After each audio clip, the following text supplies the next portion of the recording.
Lost in Space was a mainstay of my childhood. I watched it over and over and over again as a kid. I even got to meet June Lockhart, and she was amazing, a wonderful person, and I had a wonderful conversation with her. The reboot is not so loving and tender and friendly as the original show was, but I loved the first season and was so excited when the second season came around. And I enjoyed it too. Spoiler alert for the review, but it had a couple things that need to be addressed in it. It's a fine show, but it could be better. So let's talk about Lost in Space Season 2 on today's Project Shadow. Can you hear me? I have something to say.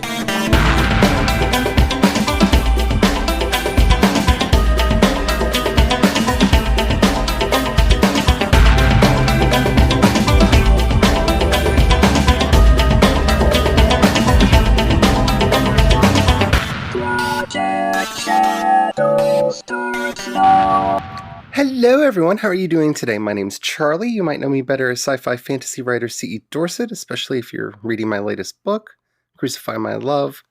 And yeah, today we're going to be talking about Netflix's Lost in Space Season 2. Because, yeah, what else am I going to talk about? It's a sci-fi show that came out that I watched. You know I'm going to talk about it. Yeah. But before we get into all that, if you haven't already, please do take a moment to rate this podcast in whatever app you're listening to me on. It does help out a lot. It tells the algorithms to share the podcast with more people. The more people that listen, the bigger the community. The bigger the community, the better the chance we have of actually communicating with each other in real life. And that, after all, is why I do this podcast in the first place. Alrighty, let's get into it. So, Lost in Space Season 2. It picks up right after Season 1 and kind of rewinds a little bit and gives us some context as to what happened. It's a show about a boy and his robot and a crazy scientist, lady, person who claims to be a therapist, person who's not, and the family, the Robinsons. And most of what I enjoy about this show is, one, the sheer spectacle of it. This season was so beautiful that it really needs to be remarked upon. There are moments that I won't talk about until we get into the spoiler section of the podcast, but there were moments in this show this season that honestly took my breath away. Beautiful, just beautiful moments. And the action and adventure parts of the show are also really, really good, and I enjoy them as well. Not to mention the conniving of Dr. Smith. And Dr. Smith is a very interesting component to the show. It's a difficult character to try to reimagine, and I think that they've done a fairly good reason, fairly good reason. They gave her a fairly good reason for being who she is and how she is, and that's one of the things that we learn more about this season is exactly who Dr. Smith is, was, and might be. Because she is the most fascinating of all types of characters. She's a character in flux. While she has a very rigid notion of who she is, not only her exposure to the Robinsons, but to this potential of having a new life, now that she's left Earth, has opened her up to a lot of possibilities of how she may or may not want to change. And unfortunately, as always, our past does tend to catch up with us in unexpected and horrible ways. All in all, this season was enjoyable. The reason I'm not wholeheartedly in just going after it and telling you how wonderful it is a minor problem or critique that I have with the writers. While I do enjoy the action and the fast-paced nature of the storytelling and some of the problems that they get the Robinsons into that they then have to figure out how to get out of, the method in which they're doing it has become a bit predictable for me. And it's predictable to anybody who knows any basic storytelling. When your characters get into a situation, ask yourself what's the worst thing that could possibly happen to them, and then have that thing happen and follow their reactions. It's very obvious that this is the method used for storytelling in this series, and while the Robinson series of unfortunate events is entertaining to watch, it takes the surprise out. Like, if they really wanted to give this show more punch, they would give them moments of rest. They would give them moments of, oh, okay, everything's fine, everything's okay, we're good for a minute. Moments not just of tension release, because the show does have those, but you know that immediately following them, something bad is going to happen. And sometimes that something bad can be fairly predictable in that, well, this good thing happened revolving around this particular thing, so that particular thing must somehow secretly be a problem. And while you may not be able to predict exactly what the problem is going to be, because the story beats are so regular onto when challenges are going to hit the family Robinson, you start seeing it coming, and so they don't have the impact that you want them to have. Now, having said that, that doesn't make the show boring, and it doesn't make the show necessarily predictable, because while on many occasions you knew something, or at least I knew something bad was about to happen, often what went wrong wasn't exactly what I had originally predicted would go wrong, but sometimes it was. And I would just like the show to break out of its predictability by, letting them have a happy episode. Let them have a good time. Just put in something that's not necessarily life-threatening all the time.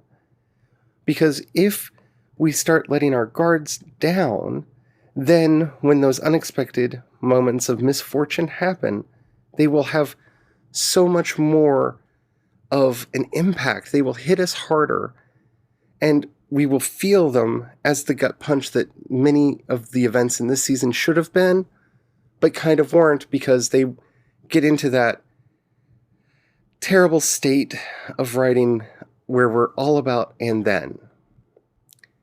And I'm hoping that the series can break out of that. That to me would be the one thing that the series needs to do better. Beyond that, it has done a much better job at characterization. While I didn't feel like the characters were flat in season 1 at all, by getting to spend more time with Penny, especially Penny, I feel like she got a lot of really good personalization and characterization this season. But also with Dr. Smith and getting to see Mom and Pop Robinson and some of their backstory and getting to understand them a bit better, it helped the show feel more real. Now, of course, the big spooky mystery box in the entire setting is the robot and where the robots came from. So while I want to say we learned more about the robot this season, in so many ways we didn't. Because we got to see that the robot is on a character arc, much like all of the other characters. He develops more English vocabulary, which is good, and his connection to Will is still strong, and we have learned more about the mystery of the robots and where they came from. At the same time, we know almost exactly as much as we did before.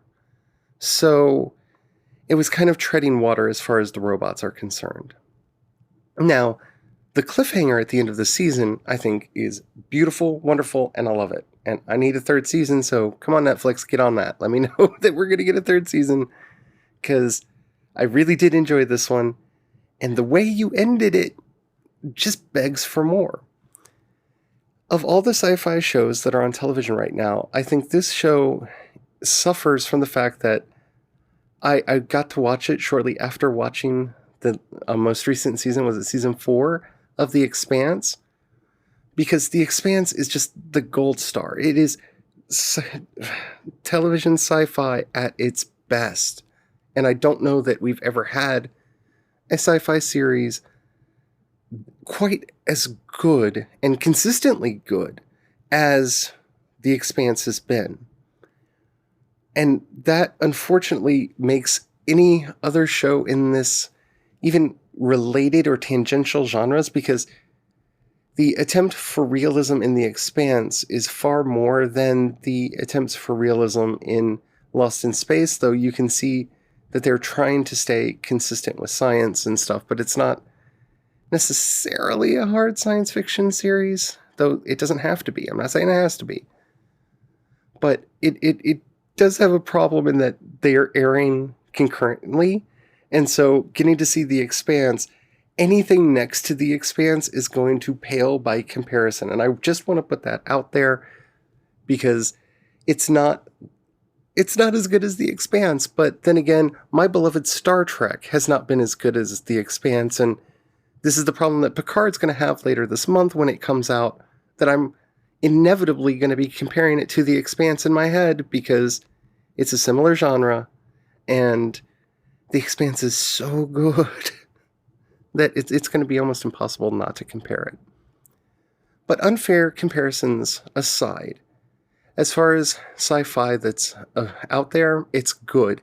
It's not filler. It's not lazy.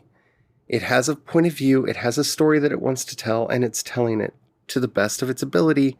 I just think it could do it a little bit better.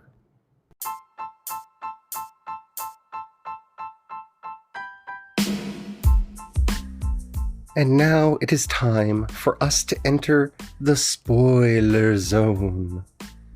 If you have not watched the second season of Lost in Space on Netflix and you do not want to know anything about the events that happen, now is the time to pause the podcast, go watch it, and then come back and see if you agree with me about what I have to say about it. Because I will be talking about events in particular. Alrighty, you have been warned. Spoilers are incoming in 5, 4, 3, 2, 1, 0. I'm not going to start at the end as much as I want to. I'm going to back up and talk about some of the other things that happened this season. Like what for me is the tragedy of Dr. Smith. Because we get to see her backstory, and she did not have a good upbringing, but I'm not going to say that that justifies the kind of person that she's become. But we see in this season, brilliantly, that she still has a conscience. It may be weak, it may not have the strength that we want it to have, or the strength that other characters in the show have, but she does still have a conscience. Her actions do weigh on her, especially the more, despicable ones. And that is interesting. She has learned throughout her life that she is the only person that she can care about. If she doesn't trust others, then she doesn't have to worry about them disappointing her. Now, that's a fairly standard point of view to put a character like this in. So we get more about her mother and her sister and the problems that she had. We get to see more of her being a grifter back on Earth. But at the same time, we see her trying to be a good person. And I don't even think she realizes that that's the change that's happening in her.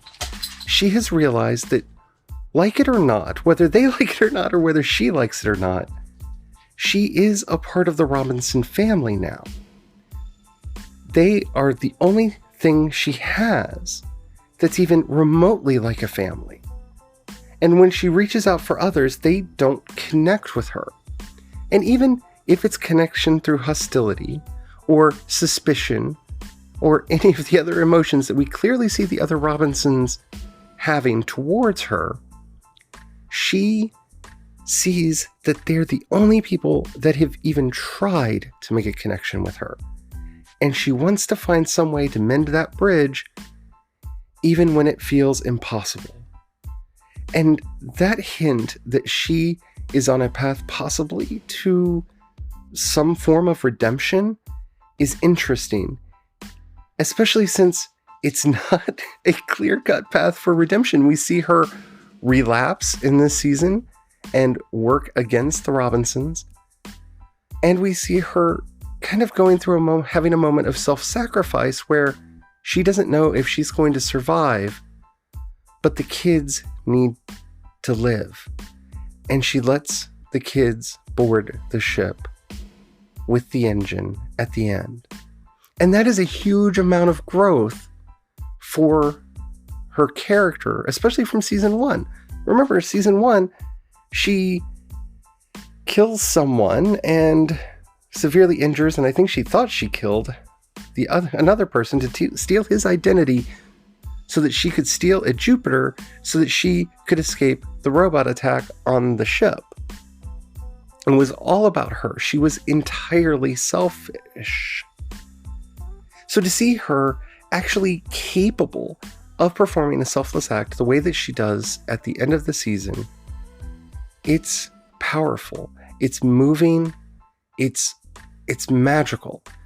Because you see that she's still operating within that realm of enlightened self-interest, but her regret over her own actions and her desire to find the one thing she's never had, and that's family, is overriding her other concerns. Because in her active pursuit of the destruction of the Robinsons that she does engage in this season, when she feels that they have betrayed her, she sees that the Robinsons have a characteristic that she didn't believe existed in the world. They would do anything for each other. And that is their strength and their weakness. She uses it against them while she's hunting them down. But more than anything, she wants that experience herself. And that is probably going to be the closest thing to allowing her to have a redemption arc if she can pull it off. And we'll see. I'm really curious where this character is going, which is why I really need more of the series, and it needs to have a third season. Will and the robot, I don't know what else to say about what happened other than what I said in my non-spoiler part of the review. We get to watch both of them growing, we get to watch both of them maturing, and we get to see that their relationship has shifted. And that's a good thing. One of the things that kind of bothered me in the first season is, while Will thought of them as friends, their relationship was very master-servant in season 1.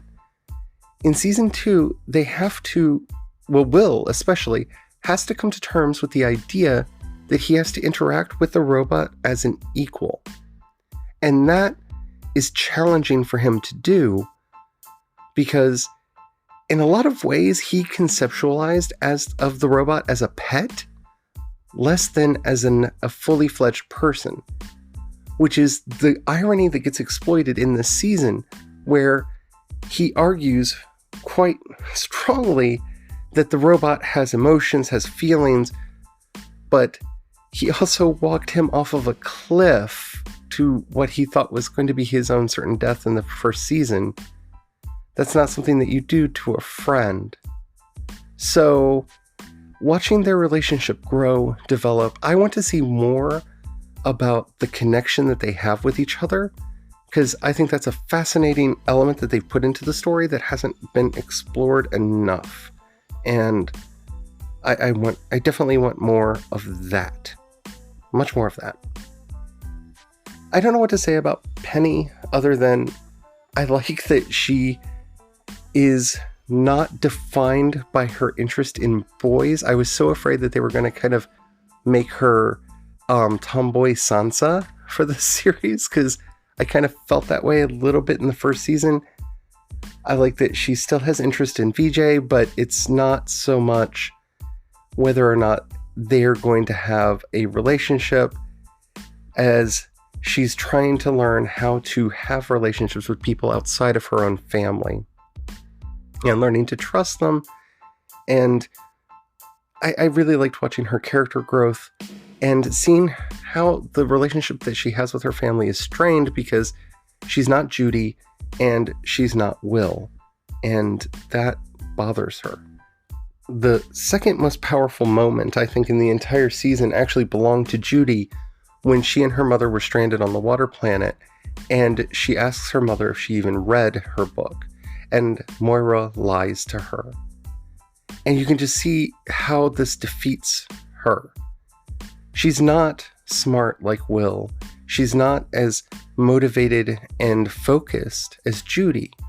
But to see her mother kind of discount the one thing that she does enjoy and that she is good at, and not try to have a connection with her, even though, as we learn throughout the season, she pretended to like horses because her mom likes horses. And she doesn't. But this was at least something she could manufacture to have some kind of a relationship with her mom. It was poignant and powerful, and I loved it. And of course, we can't leave this review without talking about that kicker at the end, where they don't come out of the rift at Alpha Centauri, because of course they weren't going to come out at Alpha Centauri. This is Lost in Space, not, oh wow, we made it home. And of course we would know that we weren't getting another season, probably, if they did go to Alpha Centauri. But not only did they not go to Alpha Centauri, but, oh my goodness, what's this? They find the ship that Judy's father disappeared in, and all hands were presumed lost. Now that's going to be a very interesting thing next season, especially if her father, her birth father, is still alive, and seeing how he either does or does not reintegrate into the Robinson family. This is going to be an interesting conflict for Judy to go through, as well as for Moira and everyone else. Because now, Judy might have two daddies. And how is that going to affect the story? That was a wonderful way to end it, and I have so many ideas that I hope they play with. And of course, the big question of how are they going to get the Robinsons and everybody else back together? So, yeah, Lost in Space Season 2, I really enjoyed it. It was a good show. Unfortunately, like I said, it's running concurrently with The Expanse, which The Expanse is a great show, and that makes it pale in comparison. But outside of that comparison, it's still a really good show and definitely worth a watch if you haven't, and you listen to all this anyway. I hope you enjoyed this show. If you did and you haven't already, please don't forget to rate it in whatever app you're listening to me on. And while you're at it, if you haven't already, maybe subscribe. I do this 5 times a week on different topics. If there's a topic that you would like to hear me talk about, a question, comment, or topic you'd like to be on the show, in the show notes you'll find a link to the voice message system. Keep it short, keep it clean so I can use it on the show. I would love to hear from you. You can also hit me up on social media. I am CE Dorset on both Twitter and Instagram, and you can find links to everything that I do over at projectshadow.com. If you have $1 that you could pass my way, in the show notes you'll find a link both to the listener support and my Patreon. It really does help out a lot, and thank you to everyone who's already done that. If you don't have any money right now or you don't feel like giving, don't worry. But if you know somebody you think would like this show or anything that I do, please do share it with them. That helps out more than you will ever know. So, yeah, Lost in Space was good. Wonder what's going to happen next season. Please, Netflix, confirm a next season. So until next time, don't forget, have the fun. Bye.